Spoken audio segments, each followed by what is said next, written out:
Je lis du livre de 1 Roi chapitre 18 au verset 25 ce qui suit.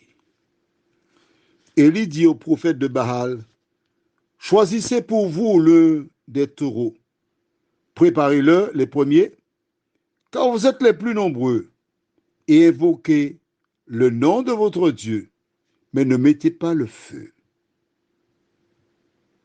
Prions. Notre Seigneur, notre Dieu, Élie est à l'aise. Tandis que nous lisons la parole, de nous aider à tirer des leçons et à agir en conséquence, de nous aider à ne pas voir l'homme, mais toi, Seigneur. Que le Saint-Esprit nous accompagne dans cette compréhension. Nous t'avons prié au nom de Jésus pour ta gloire éternelle. Amen. Tous les yeux sont rivés sur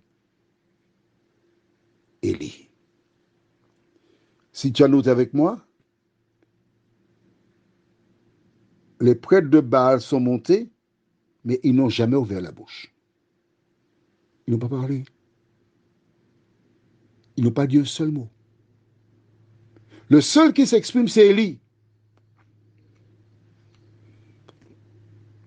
Probablement que ces prophètes de Baal savaient qu'ils ne pouvaient pas faire cela.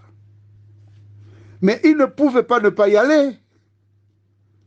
Ils étaient obligés de se présenter sur le mont Carmel parce que c'était une invitation. Peut-être qu'au fond d'eux-mêmes, ils savaient qu'ils étaient incapables. Mais ils devaient être là. Ils n'avaient pas le choix. Ils connaissaient leurs limites. Ils étaient coincés.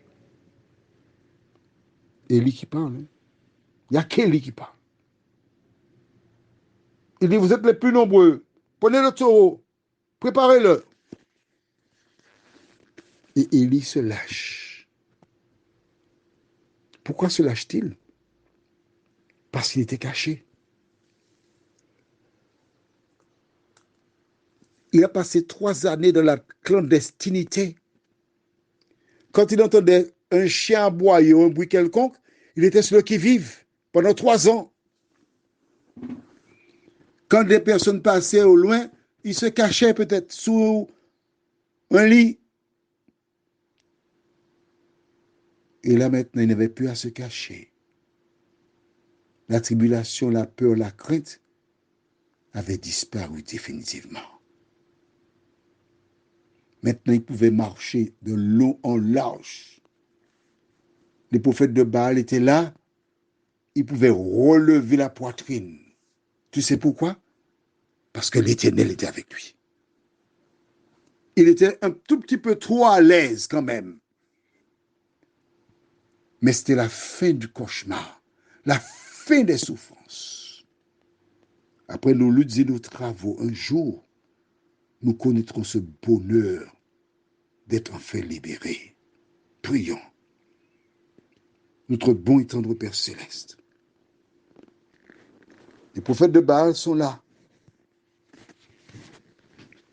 Parce que Jézabel, fille d'Et-Baal, le nom de son père, on avait joint Baal à ce nom pour démontrer comment il avait été consacré à Baal. Jézabel a grandi dans ce contexte. Et ce concept était le sien. Elle connaissait l'histoire de Baal sur le bout des doigts. Elle croyait que c'était elle qui avait le véritable Dieu. Et les prophètes qui mangeaient à sa table n'avaient aucun souci. Tout était pourvu. Mais là, le peuple avait les yeux sur eux et il verrait qui est le véritable Dieu. Seigneur, à travers cette histoire, tu nous montres comment le temps est ton allié. De nous aider à faire preuve de patience, à compter sur toi. Nous t'avons prié au nom de Jésus pour ta gloire éternelle. Amen. Je te souhaite une bonne journée sous le regard de Dieu.